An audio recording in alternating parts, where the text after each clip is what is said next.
Isaac Newton est un philosophe, mathématicien, physicien, astronome anglais qui a vécu de 1643 à 1727. Il est surtout connu en sciences pour avoir fondé la mécanique classique, établi les lois universelles du mouvement et fondé la théorie de la gravitation. Le gars, c'est une brute, mais nous, ce qui nous intéresse, c'est sa vie perso. Bon bah, bébé Isaac né à Woolsthorpe by Colsterworth. C'est pas très loin de Londres. C'est dans un milieu paysan, donc pas hyper aisé à l'époque. Son père meurt avant sa naissance et comme sa mère se remarie assez vite, il est placé chez sa grand-mère et est élevé par son oncle. Bon, apparemment, c'est pas la folie furieuse pour petit Newton. Son oncle se rend quand même compte qu'Isaac est tout chétif et que son atout, c'est sa tête et pas ses bras. Il l'envoie donc vite fait à l'école, mais quand il a 12 ans, sa mère lui demande de revenir chez elle pour s'occuper de la ferme. Elle se rend vite compte que le bétail, c'est pas son truc et elle l'autorise à retourner à l'école. À 17 ans, il tombe amoureux d'une fille qui est encore avec lui et il est autorisé à se marier si et seulement si il finit ses études. Mais le temps passe, le mariage n'a pas lieu et Newton restera célib toute sa life. En 1661, il rentre au Trinity College à Cambridge. C'est déjà pas mal comme parcours pour un petit paysan. Comme c'est un pauvre, il est chargé de vider les pots de chambre, etc.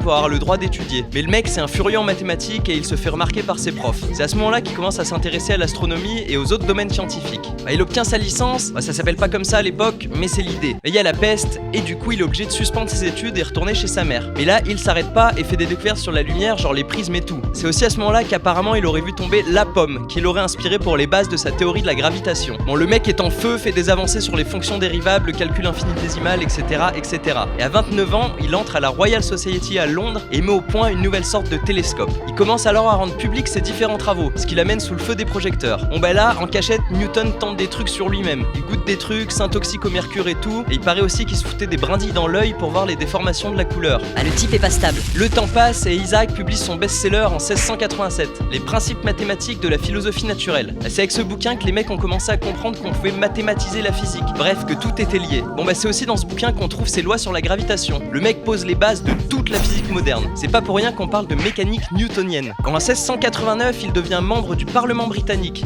mais devient hyper dépressif en 1692. Le mec bosse trop, sa mère meurt, son laboratoire est détruit, bref, il devient paranoïaque, il a des hallucinations et tout pendant 2-3 ans, c'est pas la folie pour lui. En 1696, il démissionne du collège de Cambridge et devient maître de la monnaie en 1697. C'est genre le gars qui recense, fait des stats et tout sur les pièces, sur l'or, etc. en circulation dans le pays.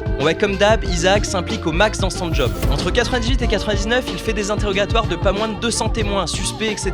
de contrefaçon de monnaie. Newton fait détruire tous les rapports d'interrogatoire et du coup on sait pas trop s'il a eu recours à la torture ou pas. Moi je dirais que oui, vu que le mec est pas hyper stable mentalement. En 99, il devient directeur de la monnaie. Le mec monte en grade et est membre du conseil de la Royal Society. Il continue à faire de la physique-chimie en parallèle de faire condamner des mecs à mort. En 1704, il fait publier pas mal de travaux qu'il avait fait en secret pendant des années, notamment ceux sur la lumière, et il est anobli par la reine en 1705. Après ça, là, il fait plutôt calme jusqu'en 1724 où il tombe gravement malade. Il s'en remet à moitié et continue de se rendre à Londres pour des réunions de la Royal Society, mais ça le fatigue de ouf. Si bien qu'en rentrant chez lui en 1727, épuisé, il s'éteint à l'âge de 84 ans. Mais il reste considéré encore aujourd'hui comme l'un des plus grands génies de l'histoire des sciences.